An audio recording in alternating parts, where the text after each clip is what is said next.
Writing Comics. Lecture 1, Whys and Wherefores, in which I basically introduce myself in the course and provide a summary of what we'll be covering. Hey, I'm author Stefan Petrucha. I've written over 20 books for major publishers and hundreds of stories for comics and graphic novels, some of which you may have heard of, some of which you may not, but I'd really like it if you had. For several years now, I've been teaching online courses through the University of Massachusetts, including this one, which, as you might guess from the title, is specifically geared toward learning how to write comics. Why would I want to teach writing comics? Partly because, well, given my background I can, but also because there are two popular misconceptions about comic books and the writing thereof that I'd like to do my small part to correct. To explain the first, years back I was on a convention panel with several major famous comic writers, where I meekly said, wouldn't it be great if comics were accepted by the mainstream, right alongside TV, movies, and books? A particularly famous comic book writer immediately corrected me. You can't say comics aren't mainstream. Superhero movies are earning billions. All due respect to those who have many more fans than I do, no. Just no. The only thing the success of mainstream superhero movies proves is that superheroes are mainstream. The superhero is a genre, a template for storytelling. Comics, graphic novels, sequential art, whatever term you want to use, is a medium, like television, film, or prose. While superheroes historically developed in the comic medium, you don't need comic books to tell superhero stories any more than you need superheroes to create comics. As a medium, comics can tell any type of story from any genre. Romance, horror, postmodern dubious narratives, stream of conscious odes to your calico cat, whatever. As a combination of words and pictures, comic books can do anything words and pictures can do on their own, and arguably more.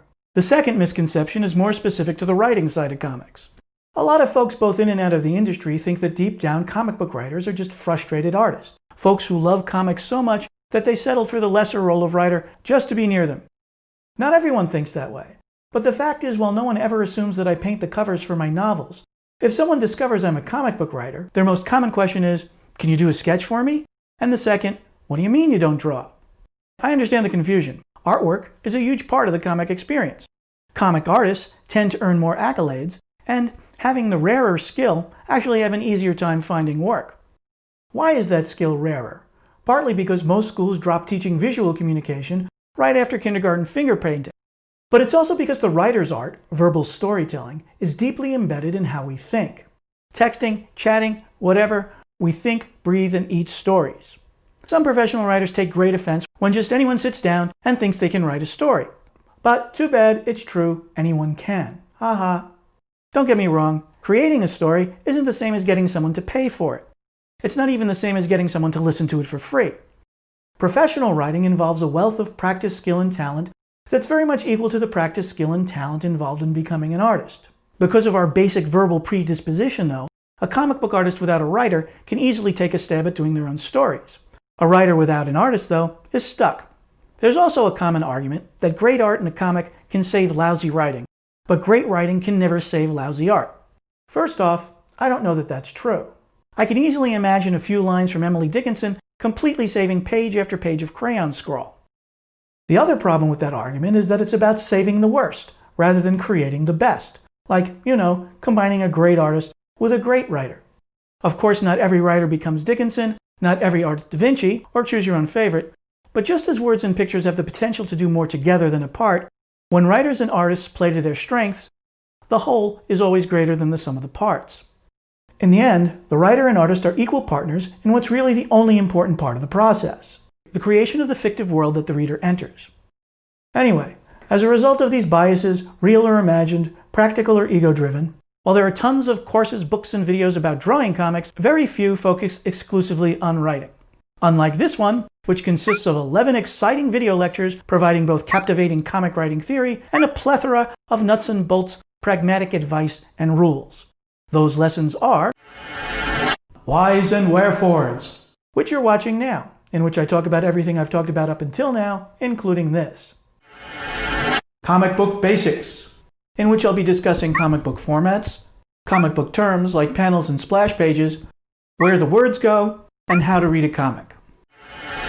On Reading Comics, in which we'll get under the hood a bit to talk about what makes comic books work, why they're inherently different from film or prose, and at the same time equally valid as a form of entertainment, education, and self-expression.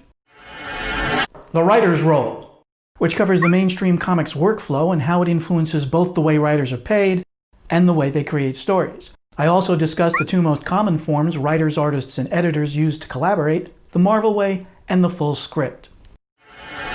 Pitches, springboards, and summaries, which covers story basics, how writers pitch stories, how to fit content into that short space, and how the process of summarizing reflects two distinct but compatible writing methods.